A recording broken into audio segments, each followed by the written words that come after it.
할렐루야. 우리 주님을 사랑하시면 아멘 하시겠습니다. 예수님은 어제나 오늘의 영원토록 동일하시고 오늘도 우리와 함께 하시는 것을 믿습니다. 한 주간 동안 평안하셨습니까? 어떤 분은 인간의 힘으로 할 수 없는 절박한 문제를 가지고 기도 성산에 올라가서 금식하며 기도하신 분도 계셨고, 또 어떤 분은 기도원에 올라가고 싶은데 여건상 여의치를 못해서 가정에서, 사업장에서, 길거리에서, 차 안에서 또는 지하철 안에서 눈물로 기도하는 그런 시간을 보냈다라고 고백하는 분도 보았습니다. 여러분 어떠셨습니까? 아프지는 않으셨습니까? 이런 기온차가 많이 심한데 감기 몸살이 아주 독하다고 합니다. 몸 관리도 잘 하셔야 되겠고, 마음이 아프진 않으셨습니까? 또 상처는 없었는지, 외롭지는 않았는지, 억울하지는 않았는지, 속상하지는 않았는지, 누구한테 내 속에 있는 말을 정말 터놓고 누가 좀 알아줬으면 좋겠는데 누구 하나 내 속을 말할 그럴 사람 하나 없어서 홀로 눈물 흘리지는 않았는지, 오늘 이 심정을 주께서 아시고 하시는 말씀이 있죠. 수고하고 무거운 짐진 자들아 다 내게로 오라, 내가 너희를 편히 쉬게 할 것이다. 우리 인생의 삶에 쉼이 필요합니다.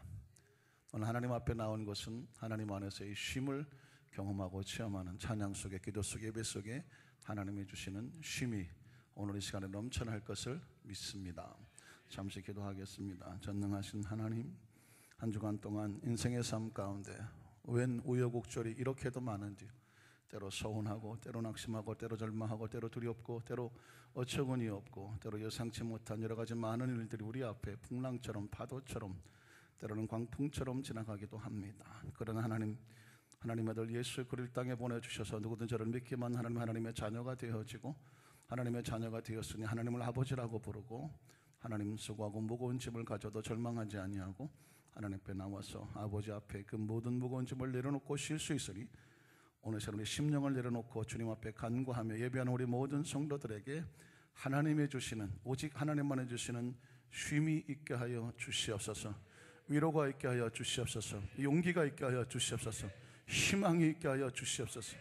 우리 앞길을 이미 예비하고 계신 하나님, 염려하지 말고, 두려워하지 말고, 낙심하지 말고, 좌절하지 말고, 세상은 혹시 너를 버린다고 할지라도 나는 너를 버리지 아니하고, 혹시 인간은 끝이 났다고 말할지 모르지만 하나님은 아직 끝이 난 것이 아니라고 말하고, 아직 하나님 우리를 향한 계획을 갖고 계시오니, 오늘 시간 하나님 말씀 통하여서 하나님 마음을 가슴에 끌어안고 함께 기도하는 동안에 새로운 하늘의 용기와 희망과 생명으로 치유되고 회복되는 역사가 있게 하여 주시옵소서.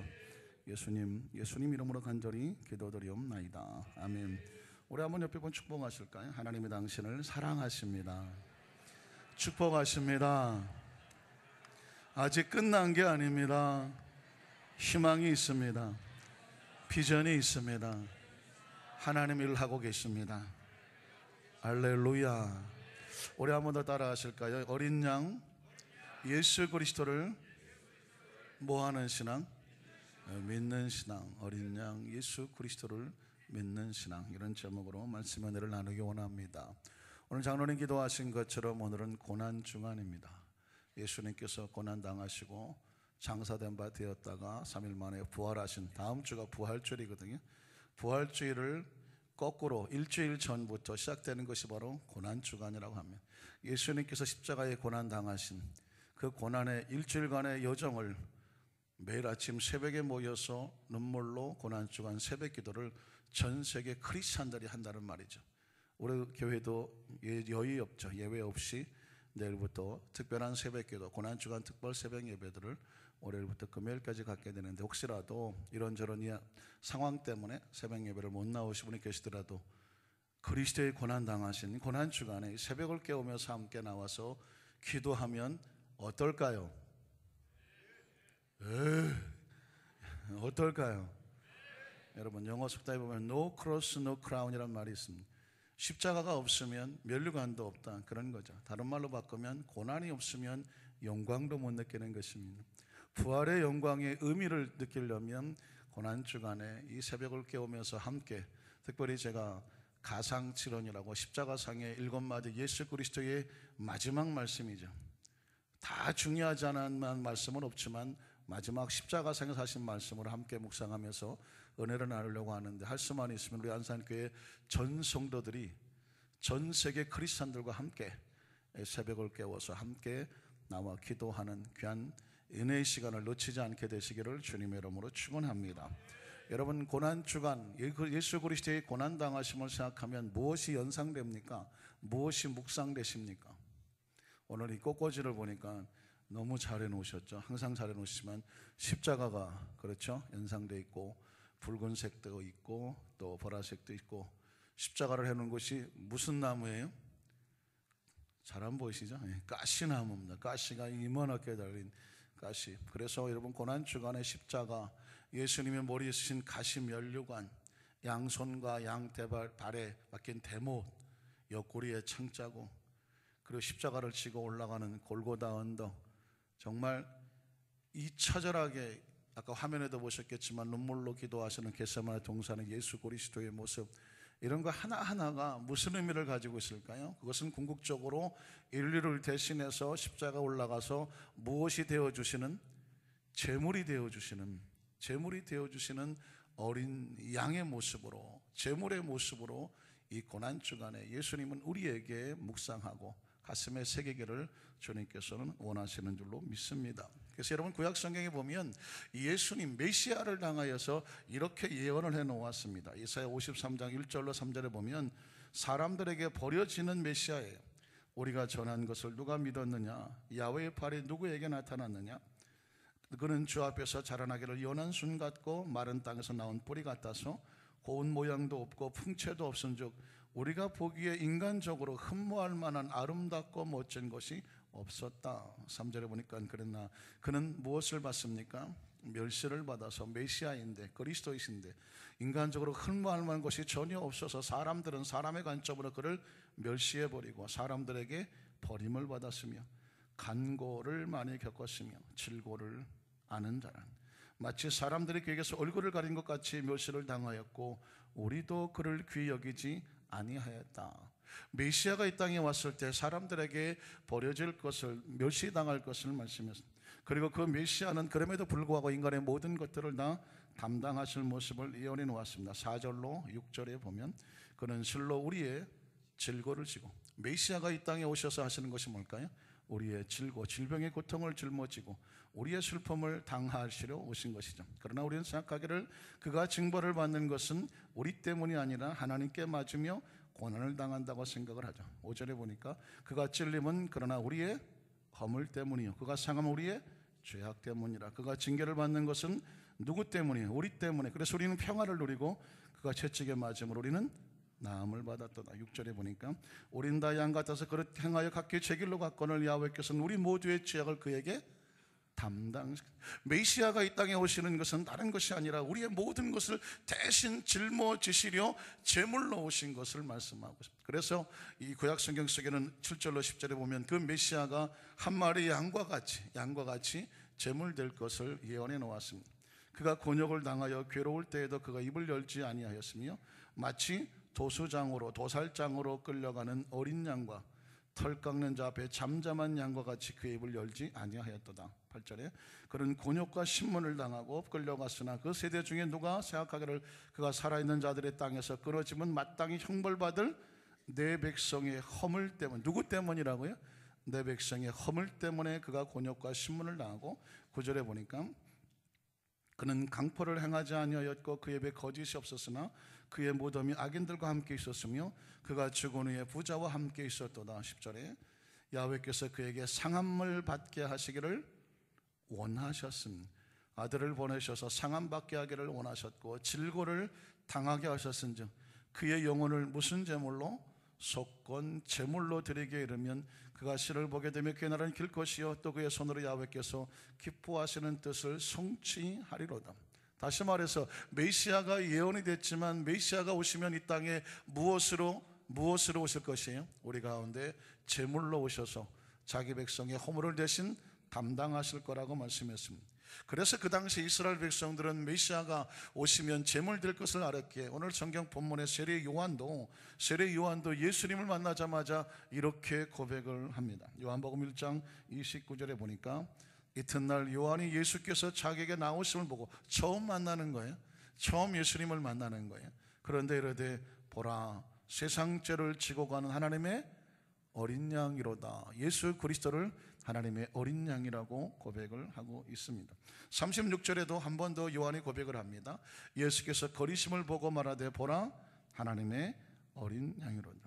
우린 고난주간을 출발하면서 예수님이 이 땅에 오셔서 십자가를 짊어지시고 장사된 바 되었다가 부활하셨다, 이 사건에서 모르시는 분은 없지만 바로 이 고난주간의 어린 양으로 제물 되시는 예수님의 모습을 우리가 함께 묵상을 하면서, 제물이라는 것이 저렇게 처참하게 버려지고 찢겨지고 상처 있고 심지어 생명을 내어 던지는 존재라는 사실을 우리가 정확히 알아야 예수님께서 저와 여러분에서 무엇을 하셨는지, 그로 인해서 우리가 어떠한 존재가 되었는지를 정확히 알게 되는 줄로 믿습니다. 우린 첫 번째로 성경 속에서 하나님과 어린 양의 모습을 한번 살펴보기를 원합니다. 놀랍게도 구약 성경에 보면 하나님께서 그 양을 잡아서 당신의 백성들의 수치와 때로는 죄를 그 피로 갚게 하시는 모습을 발견하게 됩니다. 여러분, 창세기 3장 21절을 보면 아주 익숙한 건데요, 야훼 하나님이 누구를 위해서? 아담과 그의 아내를 위해서 무슨 옷을? 가죽 옷을 지어 입히시니라 라고 말했습니다. 자, 어떤 분들은 이래요. 인류 최초의 가장 큰 직업은 뭐냐? 정형외과다 그러는 거예요. 그랬더니 뭐냐 그랬더니 아담을 이렇게 갈비뼈를 끄집어내서 하와를 만들었기 때문에 하나님이 정형외과를, 그 직업이 제일 오래됐다 그랬더니 또 어떤 사람 말하기를 아니다, 디자이너다. 바로 양의 가죽을 가지고 아담과 옷을 입혔다. 그래서 가죽 옷을 입혔다고 나오는데, 사실 조크하기에는 너무나 가슴 아픈 내용입니다. 왜냐하면 아담과 하와가 범죄하여 사람의 죄를 지르면 그 양심에 갇혀기 위해서 본능적으로 영혼이 처참하게 무너지죠. 양심이 무너지고 인격이 무너지고. 여러분은 죄를 안 지어보셔서 전혀 반응이 없지만 죄를 지어보니까 그 어마어마하더라고요. 하나님과 단절되는, 끊어져 나가는 그 끝없는 이 어둠 속으로 막 던져져 버린 것 같은 고통 느껴보셨습니까? 그 처참함, 그리고 아무런 희망도 없어요. 양심은 부끄럽고 어디 숨어 있지 않으면 하늘에서 무슨 벼락이라 떨어질 것 같은 이 고통과 수치. 그래서 여러분, 아담과 하와가 선악과를 따먹고 나서 제일 먼저 한 게 뭐예요? 무화과 나무로 옷을 입고 나무 그늘 아래 그림자 속에 숨어있는, 이게 죄 지은 인간의 부끄러운 모습이거든요. 그런데 이 모습을 과연 누가 감춰줄 수 있겠습니까? 누가 덮어줄 수 있겠습니까? 우리의 이 상처 입은 영혼, 이 상처 입은 죄로 인해서 상한 이 양심을, 이 부끄러운 모습을 누가 덮어줄 수 있습니까? 죄인으로서는 할 수가 없잖아요. 누가 해줘야 됩니까? 그것을 품어줄 수 있는 그 주인이 해줄 수 있는데, 그 바로 하나님께서 아담과 하와를 어떻게 하셨냐면 양을 잡아서 그 가죽을 벗겨서 아담과 하와의 가죽 옷을 입혔다는 얘기 뭐냐면 그 짐승의 생명의 피를 흘리게 하고 그 죄를 씻어서 그를 덮어주었다고 말하는 것을 보게 됩니다. 저는 하나님께서 그 양을 잡아서 그 피를 흘리고 그 가죽을 벗겨서 아담과 하와의 수치를 덮어줄 때 하나님의 심장은 얼마나 찢어지셨을까. 죄가 이렇게 무서운 거예요. 죄가 이렇게 생명의 피 흘림의 대가 없이는 해결이 될 수가 없는 거예요. 그래서 아담과 하와의 죄의 문제를 양을 잡아서 피 흘려서 덮어주는 건, 여러분, 그 제물의 피가, 양의 피가 죄를 덮어주는, 가리워주는 것을 우리는 창세기 3장에서 발견하고요. 여러분, 출애굽기 12장 1절로 7절에 보면 그 어린 양의 피로 인하여서 이스라엘 백성이 애굽에서 나올 때에 그 10번째 재앙으로부터 보호되는, 그 피가 보호시켜주는 것을 발견하게 됩니다. 여러분 잘 아시는 본문이지만 같이 한번 읽어볼까요? 야훼께서 애굽 땅에서 모세 아론에게 일러 말씀하시되 이 달을 너희에게 달의 시작 곧 해의 첫 달이 되게 하고 너희는 이스라엘 온 회중에게 말하 이르라 이 달 열흘에 너희 각자가 무엇을 잡아요? 어린 양을 잡을지니 각 가족대로 그 식구를 위하여 어린 양을 취하되. 4절에 보니까 그 어린 양에 대하여 식구가 너무 적으면 그 집의 이웃과 함께 사람의 수를 따라서 하나를 잡고 각 사람이 먹을 수 있는 분량에 따라서 너희 어린 양을 계산할 것이며 너희 어린 양은 흠없고 일련된 수컷으로 하되 양이나 염소 중에서 취하고 6절에 보니까 이달 열 나흘 날까지 간직하였다가 해질 때에 이스라엘 중이 그 양을 잡고 그 피를 어디에 발라요? 양을 먹을 집 좌우 문설주와 임방에 바르라고 말했습니다. 왜 어린 양의 피를, 그 피를 흘려서 좌우에 바르라고 했었을까요? 사망의 권세가 지나가게 하기 위해서 그렇습니다. 그 피를 바르진 곳마다 사망의 권세가 넘어가는 것을 발견하죠. 12절로 14절을 보면 내가 그 밤에 애굽 땅에서 두루다니며 사람이나 짐승을 막론하고 애굽 땅에 있는 모든 처음 난 것을 다 치고 애굽의 모든 신을 내가 심판하리라. 나는 야훼 하나님이라. 내가 애굽 땅을 칠 때에 그 피가, 무슨 피예요? 그 어린 양의 피가 너희가 사는 집에 있어서 너희를 위하여 피가 표적이 된다고 말했습니다. 내가 피를 볼 때에 너희를 패스오버, 6월절이라고 말하죠. 패스, 넘어가리니 재앙이 너희에게 내려 멸하지 아니하리라. 14절에 너희는 이 날을 기념하여 야훼의 절기를 삼아 영원한 규례로 대대에 지킬지니라. 왜 이스라엘 백성들이 양을 잡아서 그 집 문철주 좌우 임방에 바르게 했나 하면 그 피로 인하여 속죄됨, 그 피로 인하여서 덮여진 것은 사망의 세력이, 심판의 세력이 넘어간다고 해서 6월절이라고 말하는 것을 볼 수 있습니다.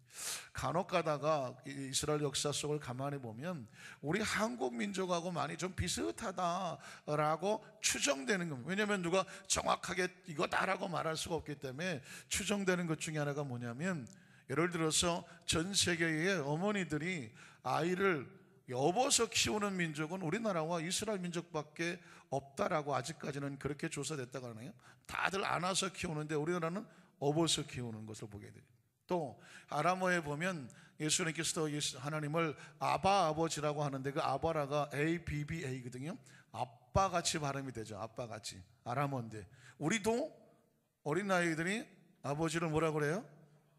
처음부터 아버님 이러시는 아이분들은 없어요. 아빠도 잘 안 돼. 처음에 아빠 뭐 이러다가 이제 아빠 엄마 하지 않습니까? 그런데 참 신기한 것은 이 아람어에도 아버지를 아빠 이렇게 표현하죠. 발음이 굉장히 비슷하다는 거죠. 또 여러분 우리나라 그 신화에, 건국 신화에 보면 단군이 나오는데 사실 이스라엘 12지파 가운데에 단지파가 있거든요. 이 단지파의 기록을 보면 동방으로 계속 갔다라고 하는 기록도 있다고 해요. 그러니까 어떻게든지 이스라엘 민족하고 우리나라 민족하고 자꾸 연결을 시키고 싶어하는 것들을 제가 보게 되는데, 여러분 아마 우리 가족신문에 보면 또 신앙계에 보면은 성경 작가인 김성일 씨라고 하는 분이 있어요. 그분이 이제 감리교 권사님인데 그분의 또 연구 기록에 의하면 우리나라 사람들이 많이 아리랑 하잖아요. 근데 사실상 이 아리랑이 하는 의미가 뭔지 잘 모르잖아요.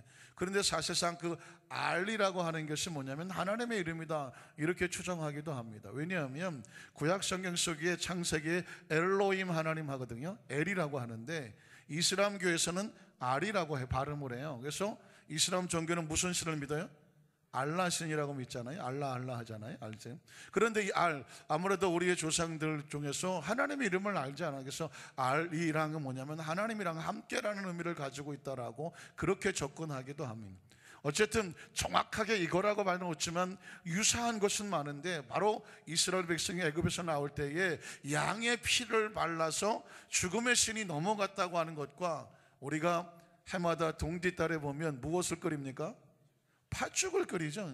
팥죽을 끓여서 우리가 먹어요. 때로는 아마 문지방 같은 데 바르기도 했다고 하는데 왜 팥죽을 끓일까요? 다른 죽도 많은데. 저는 잣죽을 좋아하는데 왜 팥죽을 끓일까요? 팥죽 잘못 먹으면 속쓰린데 왜 그럴까요? 색깔 때문에 그렇죠. 팥죽의 색깔이 무슨 색깔이에요? 붉은색이에요. 빨간색이 때문에 예전의 사람들은요 그 붉은색이 액귀, 악귀, 이런 어떤 재앙, 이런 것들을 다 물리친다고 하는 그런 어떤 토속적인 신앙 같은 게 가지고 있었던 것 같아요. 제가 왜 이 이야기를 드리냐고 하면 그 붉은색의 의미는 거의 다 피에서 왔다는 거죠. 피의 제물로 온 것을 볼 수가 있습니다. 결국 이스라엘 백성들은 양의 피를 내서 애굽에서 나올 때에 보호받고 나왔습니다. 그러니까 이 제물로 피를 흐린다는 것은 뭐냐면 피가 그 생명을 보호한다는 의미를 가지고 있습니다. 실제로 이스라엘 백성들 가운데 아브라함은 그의 아들 이삭을 하나님께 믿음으로 드렸을 때 하나님께서 이삭을 살리기 위해서 대신 양을 잡아서 제물로 드리기도 했습니다. 여러분 창세기 22장 11절로 14절에 보면 이삭의 생명을 대신한 제물이 나오죠. 야훼의 사자가 하늘에서부터 그를 불러 이르시되 아브라함아 아브라함아 하시는지라 아브라함이 이르되 내가 여기 있나이다 하매 12절 사자가 이르시되 그 아이에게서 내 손을 대지 말라 그에게 아무 일도 하지 말라 내가 네 아들 네 독자까지도 내게 아끼지 아니하였으니 내가 이제야 내가 하나님을 경외하는 줄을 아노라. 13절에 보니까 아브라함의 눈을 들어 살펴본 즉 한 순양이 뒤에 있었다. 이 양은 누구를 대신하는 것입니까? 이삭을 대신하는 제물이죠. 불이 수풀에 걸려있는지라 아브라함이 가서 그 순양을 가져다가 아들을 모해서 대신해서 번제로 드리. 여기서는 대신해서 번제가 되는 것이 바로 대속과 같아요. 하나님께서는 구약 성경 속에 이처럼 인간의 죄를 대신하여서 피를 흘려야 되는 제물의 필요성을 말하고 있는데요, 그 클라이막스가, 그 절정이 뭐냐면 이스라엘 백성이 그 제물을 드릴 때 아까 같은 번제 같은 제사법에서 나오고 있습니다. 여러분 레위기 16장 19절 22절에 보면 모든 하나님 백성들이 죄를 지으면 범죄한 영혼은 죽으리라고 말합니다. 여러분 죄는 우리를 죽게 만드는 거예요. 그런데 이 땅에서 그 죄를 지고서 단번에 죽어질 수밖에 없는 존재지만 하나님께서 우리에게 그 죄를 대속할 수 있는 그 제사법을 주셨는데 그것은 뭐냐면 그 어린 양의 피를 흘려서 그 생명을 대신 들여서 우리가 죄로 대속함을 받고 다시 기회를 얻는 것입니다. 그것이 바로 레위기에 대속법이 나오는데 같이 한번 읽어볼까요? 또 손가락으로 그 피를 그 위에 7번 뿌려서 이스라엘 자손이 부정한 것에서 그 제단을 뭐하게 만들어요? 성결하게 할 것이고 20절에 보면 그 지성소 하나님이 계시는 곳과 회막과 제단을 위하여 속죄하기를 마친 후에 살아있는 염소, 아까 말씀드렸지만 염소와 양은 다 제물로 똑같이 염소나 양이나 같이 드리라고 말을 했죠. 21절에 보니까 아론은 그의 두 손으로, 잘 들어보세요, 아론은 제사장입니다. 그의 두 손으로 살아있는 염소의 머리에 안수합니다. 또 안손 이스라엘 자손의 모든 불의와 그 범한 모든 죄를 아뢰고 그 죄를 염소의 머리에 두어 미리 정한 사람에 맡겨 광야로 보내는. 잘 들어보세요. 21절에 그런 어떤 광야냐면 22절 염소가 그들의 모든 불의를 대신 어떻게 하고 짊어지고 접근하기 어려운 땅에 이르거든 그는 그 염소를 광야에서 놓아버리라고 합니다. 이걸 다시 다른 말로 말하면 아사셀이라고 말하는데 잘 들어보세요. 어떤 사람이 죄를 지었어요. 용서받기 위해서 염소나 양을 가져왔어요. 그래서 이 염소를 제물로 드리고 그 피가 내 죄를 대속하기를 원해요. 그랬을 때 제사장이 어떻게 하냐면 염소 제물이나 양의 머리 위에 안수를 해요. 그리고 한 손으로는 제물을 드린 사람의 머리 위에 안수를 합니다. 그렇게 해서 기도를 합니다. 하나님, 이 사람이 이 죄를 대속하기 위해서 죄를 사함받기 위해서 제물을 드립니다. 그리고 이 양이 대신 피를 흘리고 죄를 대신 짊어집니다. 이 사람의 죄가 이에게 대속되고 전가되고 그리고 짊어지게 하여 주시옵소서.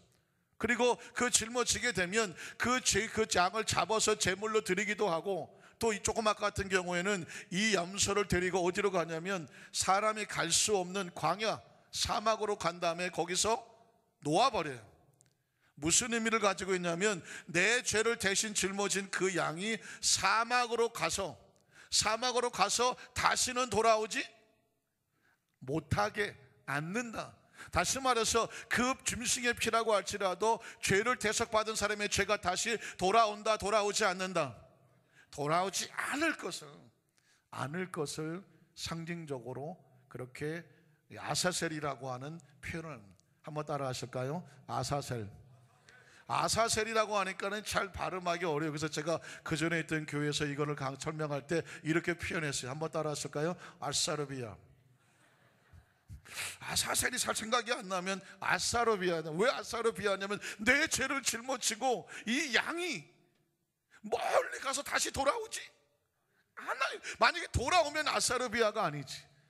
매일 불안하고 초조하지. 또 와서 맨날 그 죄를 생각나게 하고 죄값을 따지자고 들면 큰일 나잖아요. 그런데 한 번 죄 용서함을 받은 그 죄는 다시 나에게 돌아오지 않아. 그러니까 우린 뭐라고 외친다? 아사르비아라고. 그래서 그 속죄죄를 지는 그 염소를 뭐라고 말한다? 아사셀이라고 말을 하는 것입니다. 사랑하는 성도 여러분, 그래서 여러분 레위기 4장 26절에 보면 그 제물을 드린 사람에게는 사함이 있습니다. 그 모든 기름은 화목제의 제물로 기름같이 제단 위에서 불사를 치니 이같이 제사장이 그 범한 죄에 대하여 그를 위하여 속죄한 즉 그가 무엇을 얻어요? 사함을 얻어요. 또 한 군데 그런 사함이란 말이 나오는데요, 35절에 4장 35절에 보면 그 모든 기름을 화목제 어린 양의 기름을 떼는 것 같이 떼네요. 제단 위 야훼 화제물을 위해서 불사를 지니 이같이 제사장이 그가 범한 죄에 대해서 그를 위하여 뭐한즉 속죄한즉 그가 무엇을 얻으리나 사함을 받으리라고 말했습니다. 그 제물이 된 그 양은 다시 돌아오지 않는다. 레위기 16장 22절 아까 읽었던 건데 한 번 더 확인을 하면 염소가 그들의 모든 불의를 짊어지고 접근하기 어려운 땅에 이르거든 그는 그 염소를 광야에서 놓아버린다. 다시 온다. 다시 오지 않는다. 다시 오지 않아요. 여러분, 예수님을 구주로 믿으시면 아멘 하시기 바랍니다. 하나님께서 자기 백성이 죄로 인해 죽을 수밖에 없지만 아담과 하와의 부끄러움을 가죽으로 덮어주셨던 것처럼 이스라엘 백성이 인간이 죄를 지을 수밖에 없는 존재예요. 그러나 그 죄의 대가가 얼마나 무서운지를 알아야 되기 때문에 피를 흘리게 하는 거예요. 그래서 그 피를 흘리면서 어떻게 다시는 그 죄를 짓지 말라고 끊임없이 가르쳐주고 있는 것입니다. 이게 하나님께서 어린 양을 통해서 우리에게 가르쳐 주시는 것이죠. 그러면 두 번째로 예수 그리스도와 어린 양의 모습을 한번 살펴보도록 하겠습니다. 여러분, 아까도 말씀드렸지만 세례 요한이 예수님을 보고 나자마자 이렇게 반사적으로 외쳤습니다. 세상 죄를 지고 간 하나님의 어린 양이다. 요한복음 1장 29절 다시 한번 읽어볼게요.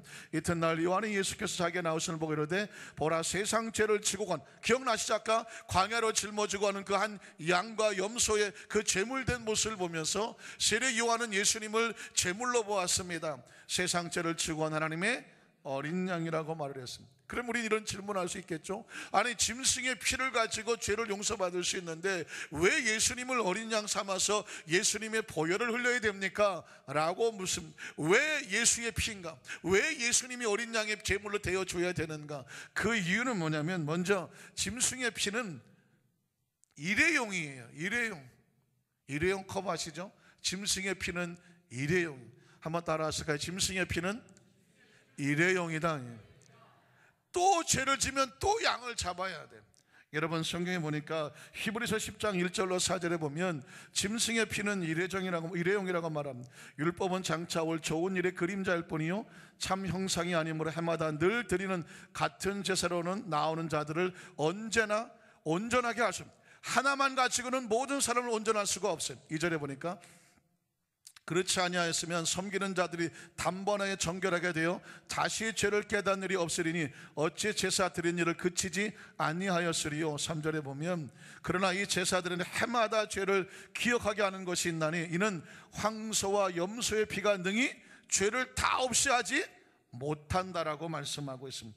그래서 하나님께서는 짐승의 피로서 영원히 속죄할 수가 없기 때문에 하나님의 아들 예수 그리스도 메시아가 영원히 드려지는 제사물이 되기를 원했다라고 말씀합니다. 5절로 9절에 보면 그러므로 주께서 세상에 임하실 때 이르시되 하나님이 제사와 예물을 원하지 아니하시고 오직 나를 위하여 한 몸을 예비하셨도다. 6절에 보면 번제와 속죄제는 기뻐하지, 계속 이건 뭐냐면 양심의 가책이 없이 죄 지면 양 한 마리, 죄 지면 소 한 마리, 이걸로 그냥 어떤 일회용으로 계속해서 되어지는 것은 결국은 원래 의도는 그게 아닌데 하나님께서 기뻐하는 제사가, 왜냐하면 인간이 머리가 좋아서 나중에는 어떻게 하냐면 정말 회개하는 마음으로 자기가 죄를 지으면 비싼 양을 드렸어요.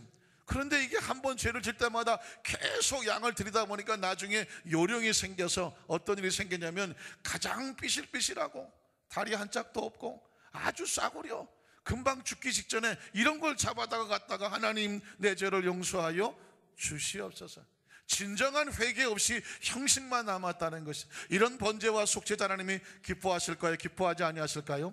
기뻐하지 아니하십니다. 그래서 7절에 보니까 이에 내가 말하기를 하나님이여 보시옵소서, 두루마리책에 성경책에 나를 가리켜 기록된 것 같이 하나님의 뜻을 행하려, 메시아가 고백하는 거예요. 내가 하나님의 뜻을 행하려 왔습니다라고 말했습니다. 8절에 보니까 위에 말씀하시기를 주께서는 제사와 예물과 번제와 속죄제는 원하지도 아니하고 기뻐하지도 아니하신다 하셨고 이는 다 율법을 따라 마음의 자원함 없이 형식을 따라 드리는 것이기 때문에 그렇죠. 9절에 보니까 그 후에 말씀하시기를 보시옵소서, 내가 하나님의 뜻을 행하려 왔나이다 하셨으니 그 첫째 것을 폐하시면, 첫째 것은 짐승의 제사예요.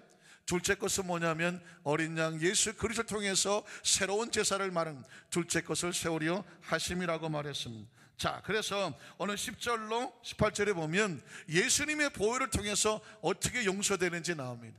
자, 이 뜻을 따라, 두 번째 뜻을 따라서 예수 그리스도의 몸을 어떻게 드려요? 딱 한 번이에요.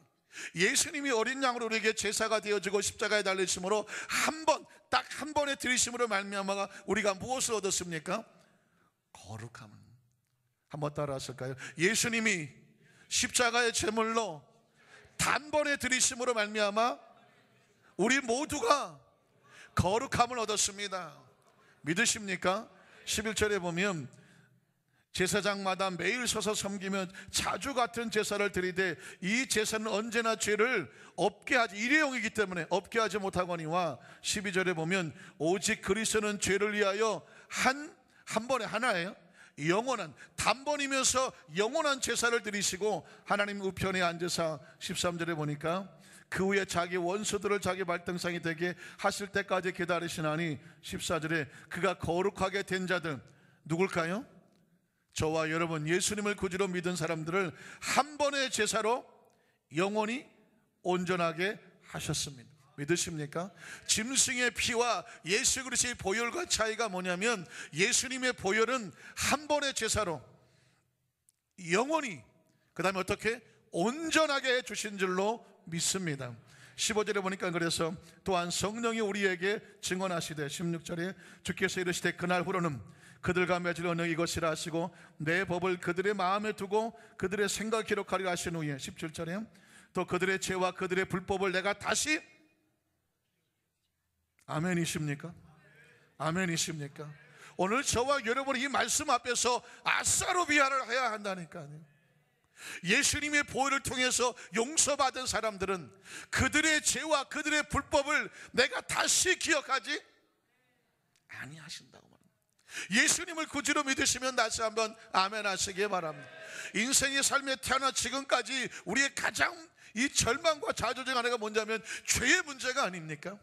우리가 아마 구약시대에 태어나서 양이나 소로 우리의 죄값을 치르려고 하면요 죽을 때까지 돈 벌어서 어디다 다 쏟아야 돼요?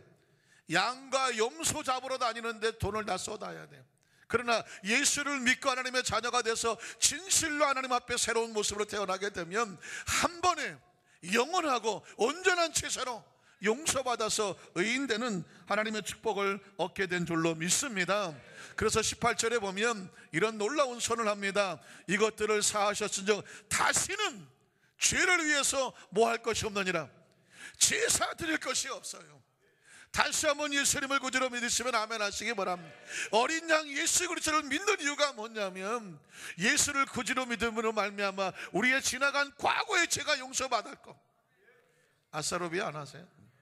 우리 현재 우리의 죄를 용서받았고 우리의 미래의 죄도 우리가 정말 돌이켜 회개가 하나님 앞에 나오면 우리의 과거와 현재 미래의 죄를 예수님의 보혈로 단번에 영원히 온전하게 용서해 주신다는 사실을 기억하시기를 주님의 이름으로 축원합니다.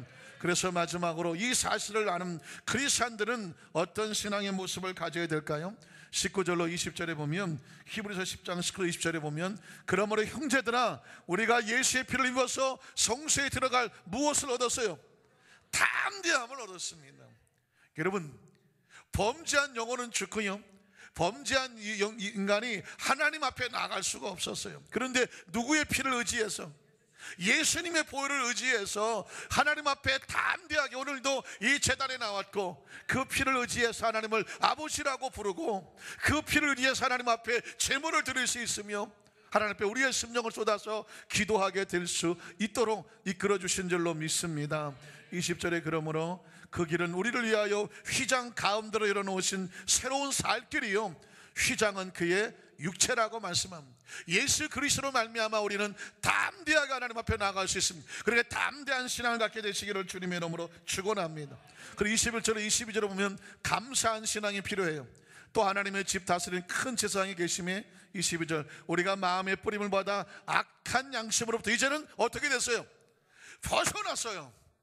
이제는 예수로 그리스도로 말미암아 우리 양심이 온전한 양심이 되어졌고 몸은 맑은 물로 씻음을 받았으니 참 마음과 온전한 믿음 하나님께 나아갈 수 있게 됐습니다.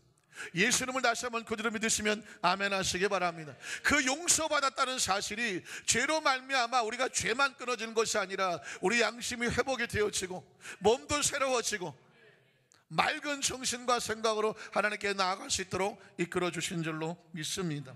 23절에 보면 이런 사람은 어떻게 살아야 되냐면 또 약속하신 이를 믿보시니 우리가 믿는 도리의 소망을 움직이지 말고 굳게 잡아야 돼요. 이미 나는 용서받았다는 사실에 대한 믿음을 확실하게 가지고 마귀가 끊임없이 아이고 네가 뭐 크리스찬이 그게 뭐냐, 아유 네가 이게 집사가 뭐냐, 뭐 무슨 성도가 이게 뭐냐, 끊임없이 우리 마음의 양심의 가책을 갖다 줄 때마다 죄에 대해서 무디라고 하는 것이 아니라 용서받은 것에 대해서 담대함을 가지고 혹시 만약에 죄를 우리가 또다시 원치 않게 실수를 했다면 돌이켜 예수님의 보혈 앞에 용서를 구하고 사함을 얻을 수 있는 이 담대함으로 이 정죄를 물리칠 수 있는 우리 성령 되시기를 주님의 이름으로 축원합니다. 그래서 용서받은 사람은 이렇게 살아요. 24절에 보면 서로 돌아보아 사랑과 선행을 서로 어떻게 해요? 격려하는 것입니다. 여러분, 나는 용서받았는데 저 사람을 용서해 주지 않는 것은 내 용서가 헛것이 되는 겁니다. 용서받은 사람은 뭐 할 줄 알까요? 용서해 줄 줄을 알아요. 한번 따라 하실까요? 용서받은 사람은 용서해 줄 줄 안다. 그래야 나를 용서한 그 용서가 의미가 있고 빛이 나는 것입니다. 그리고 마지막으로 25절에 보면 마지막 때를 항상 준비하며 모이기에 힘쓰라고 말했습니다. 모이기를 패하는 어떤 사람들의 습관 같이 하지 말고 오직 권하여 그날이 언제일까요? 예수 그리스도 이 땅에 다시 오실 그날이 가까움을 볼수록 더욱더 우리는 모이기에 힘써야 될 줄로 믿습니다. 말씀을 정리하기 원합니다. 예수님은 다시 오십니다. 히브리서 9장 11절에 이렇게 말하죠. 그리스도께서는 장래 좋은 일에 대제사장으로 오십니다. 왜냐하면 그전에는 제물로 오셨지만 이제는 대제사장으로 오십니다. 손으로 짓지 아니한 것 곧 이 창조에 속하지 아니한 더 크고 온전한 장막으로 말미암아, 다시 말해서 하늘의 장막을 가지고 이 땅에 오신다고 말씀했습니다. 그러나 우리가 어떻게 하냐면 11절 9장 12절 14절처럼 깨끗한 삶이 되어야 돼요. 염소와 송아지 피로 하지 아니하고 오직 자기의 피로 영원한 속죄를 이루사 단번에 성소에 들어가셨습니다. 13절에 그래서 염소와 황소의 피와 및 암송아리의 죄를 부정한 자에게 뿌려 그 육체를 정결하게 하거든. 자, 이런 짐승의 피도 율법적으로 이례적으로 정결하게 하거든. 14절에 보면 하물며 영원하신 성령으로 말미암아 흠없는 자기를 하나님께 드린 그리스도의 피가 어찌 너 양심을 죽은 행실에서 깨끗하게 하고 살아계신 하나님을 섬기게 하지 못하겠느냐. 여러분, 예수님의 보혈이 우리 영원히 흠없이 단번에 온전케 하시는 것을 믿으십니까? 그렇다면 이제 마지막 구절을 소개할게요. 히브리서 9장 15절에 보면 이런 축복을 받았습니다. 이로 말미암아 그는 새 언약의 중보자시니 이는 첫 언약의 때에 범한 죄에서 속량하시고, 믿으십니까? 주고사 부르심을 입은 자들 하여금 영원한 기업의 약속이는, 이제는 죄만 용서한 것이 아니라 하나님 새로운 회복이 있으니까 이제는 영혼도 잘 돼야 되고 범사도 형통해야 되고 강건한 축복의 주인공이 되도록 주님께서 원하시는 줄로 믿습니다. 기억하십시오. 예수님이 제물 되셔서 우리 가운데 우리 허물을 대신 짊어져 주셨습니다. 양심이 회복이 되고 몸이 회복이 되고 마음이 회복이 되고 생각이 회복이 되고 우리의 삶이 온전히 되기를 주께서 원하시는 거죠. 여러분, 이 영원하신 예수님의 그 제물 되신 그 신앙과 그 모습이 결코 헛되지 아니하도록 날마다 예수님 안에서 이 사랑과 그 용서를 마음에 감사하고 또 사랑하며 용서하며 살아가시는 우리 성령 되시기를 주님의 이름으로 축원합니다.